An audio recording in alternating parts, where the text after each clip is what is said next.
नमस्कार शेतकरी मित्रांनो, मी रामभाऊ आपलं परत एकदा स्वागत करतो आपल्या यूट्यूब चॅनलमध्ये आणि आपल्या या खरबूज प्लॉटमध्ये.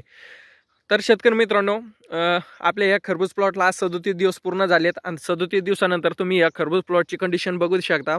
त्यानंतर त्यात मच्छीकरीचे आणि त्यानंतर पिवळे निळे आपलं सापळे हे कशा व्यवस्थित पद्धतीने चांगल्या प्रकारे आपण लावून घेतलेत. तर शेतकरी मित्रांनो, आपण मच्छीकरीचे हे 14,000 रोपामध्ये 15 ट्रॅप लावलेत आणि पिवळे निळेचे दोन म्हणजे जवळपास 50 येतात दोन याच्यात पॉकेटमध्ये. तर आपण ते लावलेत. तर अशा प्रकारे तुम्हाला दिसत असतील सगळ्या शेतामध्ये.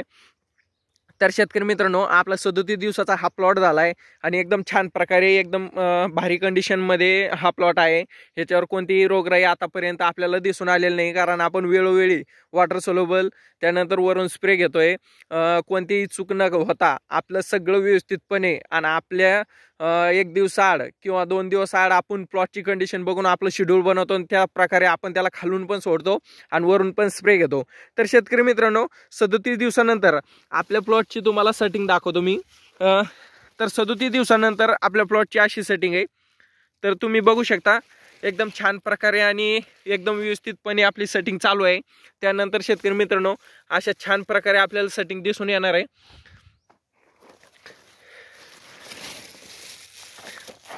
तर शेतकरी मित्रांनो, कुठंच आपल्या फळाला क्रॅकिंग किंवा फळमाशीचं डंक त्यानंतर वाकडे तिकडे कुठं दिसून येणार नाही तुम्हाला, कारण आपलं सगळ्या गोष्टी एकदम वेळेवर आणि व्यवस्थितपणे चालू आहे.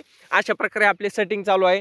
तर आपलं 37 दिवसाच्या प्लॉटच्या कंडिशनच्या हिशोबानं आपली सेटिंग एकदम व्यवस्थित चालू आहे आणि एका वेलीला म्हणजेच एका झाडाला 3 ते 4 असे फळं आता सेटिंग झालेली आहे. त्यानंतर अजून ह्या 4-8 दिवसामध्ये त्याच वेलीला 3 ते 4 अजून म्हणजे जवळपास 6-7 आपण एका वेलीला फळं धरणार आहोत आणि त्या हिशोबाने आपण त्यांचं व्यवस्थितपणे समोरचं शेड्यूल बनवणार आहोत. तर शेतकरी मित्रांनो, ह्या प्लॉटची कंडिशन तुम्ही बघू शकता. तुम्हाला कुठेही 37 दिवसामध्ये ह्या प्लॉटवर तुम्हाला कुठंच रोगराई, डावणी, भुरी, करपा असा कोणताच रोगराईचा असर दिसणार नाही, कारण आपलं एकदम व्यवस्थितपणे चालू आहे. तर शेतकरी मित्रांनो, आपल्या भागामध्ये म्हणजे जालना जिल्ह्यामध्ये आता थंडीचे वातावरण परत चालू झालं आहे, कारण थंडी भरपूर पडते सकाळी आणि थंडीमध्ये आपली वेल खूप कमी चालतात. ही चांगली गोष्ट आहे आपल्यासाठी, कारण आपली मध्ये जे 5.5 फूट जी जागा आहे ती लवकर भरणार नाही ना, आपल्या सेटिंगला आपल्याला प्रॉब्लेम येणार नाही, पुन्हा मधमाशीला पण प्रॉब्लेम येणार नाही. सध्याच्या कंडिशनमध्ये एवढ्या थंडीमध्ये पण आपल्या दुपारच्या वेळेला भरपूर अशी मधमाशी येत आहे. त्यामुळं आपल्या प्लॉटची एकदम व्यवस्थितपणे सेटिंग चालू आहे. तर शेतकरी मित्रांनो, 37 दिवसाच्या प्लॉटला ही जी कंडिशन तुम्हाला मी दाखवतोय ही तुम्हाला कशी वाटते कशी नाही हे नक्कीच मला कमेंट करून सांगा. व्हिडिओ आवडल्यास लाईक करा आणि आपल्या चॅनलला नक्कीच सबस्क्राईब करा.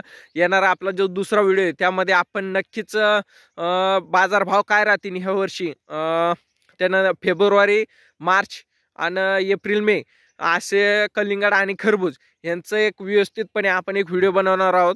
तर लवकरच आपण दुसऱ्या व्हिडिओमध्ये सगळ्या गोष्टी चर्चा करणार आहोत. त्यामध्ये बघू आपण की येणारे 3 ते 4 महिने रेट काय राहतील.